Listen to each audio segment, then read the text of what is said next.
All right, music fans, welcome back. Harmless Dave here, talking real music in real time for real people just like you and just like me. So the war of words between Nikki Sixx and Eddie Vedder continues. I find this really entertaining. And yes, it does validate my perspective on what happened in the 90s. And I've been talking about this now since the channel started. And it was just organic. I wasn't like going out of my way to bash grunge music. I just never got into it. And I got called out a lot, especially in the early days and probably still in some places. This guy, how can he not like grunge? What's wrong with him? I mean, Pearl Jam and Nirvana.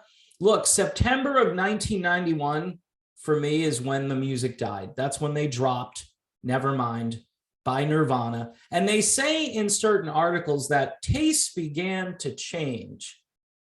And especially with all of the gaslighting we've experienced over the last couple of years about how we're supposed to manage our own health, is it possible that people can be manipulated into thinking something is cool when it really isn't? I mean, look, 80s underground music was a big thing on college radio. And a lot of it sounds like the stuff that was popular mainstream in the 90s. But there was a reason that music stayed underground in the 80s, because it wasn't as good, for the most part, it wasn't as good as the stuff that was mainstream. And now there were a few exceptions to that rule.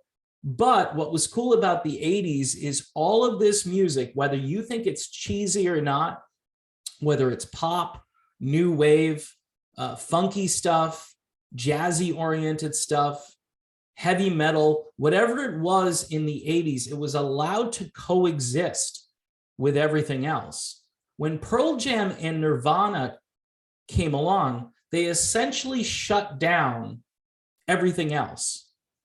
So that's my argument. All of this stuff should have been able to coexist, but it was the powers that be inside the industry which intentionally shifted gears. And all of that fun, all of that melody, all of the big hair, I mean, yeah, trends go away. And the 80s, the 80s had a look, the 70s had a look, the 60s had a look, the 50s had a look. And yes, the 90s had a look as well. And notice how decades now no longer have a certain flavor to them, right? They don't. Like the zeros, okay? The double zeros. Does it have a look? Does it have a feel to it? No. The 2010s, did that have a look? No, it didn't. All of that different style and culture, that's gone. We're not doing that anymore. So it's interesting that it ended. And by the way, grunge took over, but didn't dominate that entire decade. It started to go into some other forms toward the end of the decade, especially by like 1997. I mean, you had the post-grunge thing going. You had all the adult contemporary stations playing alternative rock, right? And calling it AC radio. And I don't know, for me, you can't just turn a switch off and pretend that everybody went along with it. And funny, that's what we're doing now with certain topics, whether it's a war in Ukraine, whether it's, a mandate or a health ordinance, we'll call it an ordinance, try to be nice, an edict of some kind. People just seem to go along with stuff now.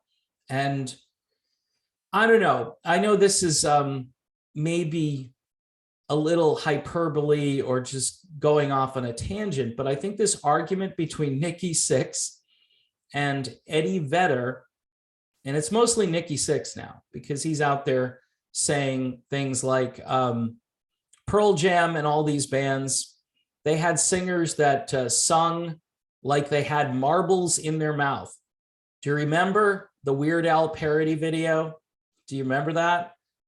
He spits out either marbles or his teeth or something. I think they were marbles, right? And I think he did completely make fun of it. He had lyrics I can't understand the lyrics. Where did the lyric sheets go? Oh, well, all of that. I mean, you couldn't understand it. You went from music that you could listen to and sing along to in the car to, and you could, I guess it's good for guys, especially because guys don't remember lyrics, right? But you could just kind of mumble along and sound like you knew the song. I guess you could go home and study, the lyrics and then kind of figure it out. I did that with a few bands where I couldn't understand the lyrics, and then I still couldn't sing the song. I couldn't do it because of the phrasing or the pacing. But it's interesting that this argument has kind of at least brought this to the forefront. Pearl Jam hated Motley Crue. Okay, so I think Eddie Vedder went out of his way, right, to go after Motley Crue. Now, Motley Crue is about to do a big stadium tour. They're coming off of this documentary called The Dirt, which, again, Motley Crue is not my favorite band in the world, but it really showed the truth about things, how decadent they were. And then you've got this Pam and Tommy thing that's out there, which I think is more fiction than fact. Even Pam Anderson says she's going to tell the real story. Can't wait to hear her story, right? But all of this publicity is really going to help Motley Crue and the rest of this stadium tour sell tickets. And yeah, Nirvana will go out, and even Nikki Sixx admits this. Nirvana will go out this summer and they'll sell out large arenas. It's not my cup of tea, but for a lot of people it is, and they can't wait to go relive the 90s and wear their flannel shirts. And it's a couple of things, though, that I think were really interesting that Nikki Sixx said is that this guy pretends to be the common man or the downtrodden guy, but he has this thrift store wardrobe, but he flies around in a chartered jet or something and lives in a mansion. So at least Motley Crue admits to their decadence, owns it, lives it. See, the 90s response to the 80s was downsizing, right? Was like just the basics, man, and screw the hairspray and screw creating a look. We don't have to look like, we're rock stars. We can just look like we walked in off the street. We've been at the homeless shelter all day. And yet, I don't know if that's what people want. You know what I mean? Some people want to go and see a rock star dressing like a rock star, behaving like a rock star. And I don't know. I just think there are a lot of interesting subjects that come from this.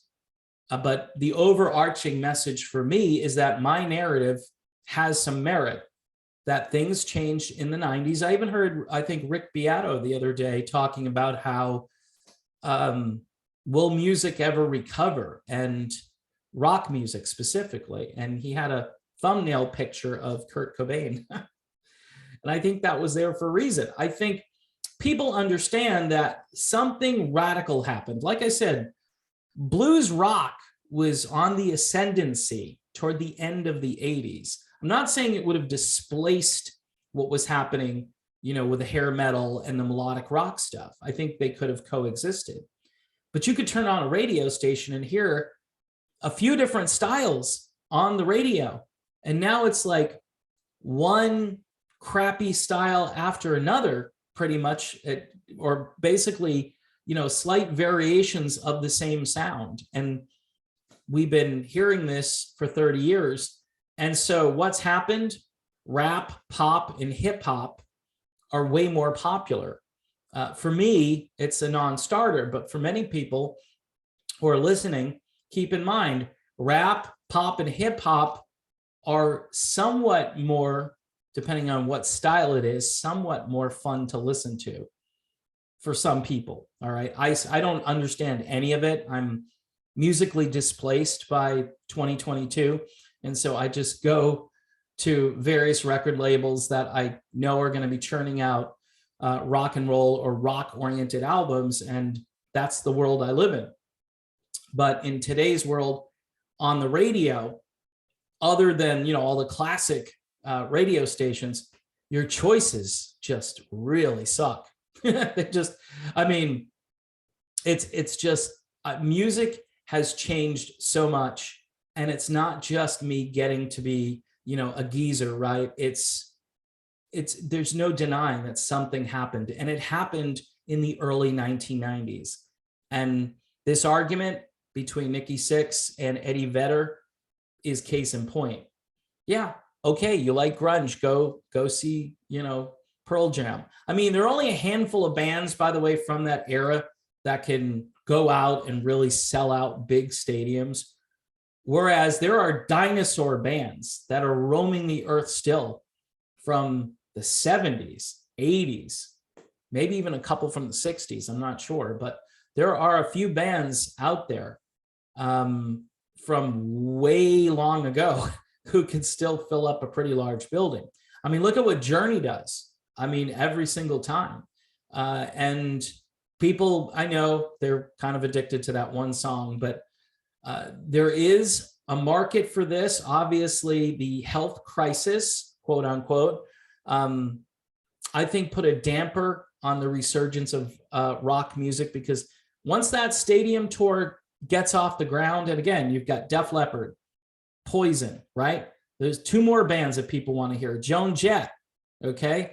People like Joan Jett. Ted Nugent even likes Joan Jett, despite what being said about Ted thinking she's not one of the top guitar players of all time, which I do agree with Ted Nugent. But she's good. She's a good player.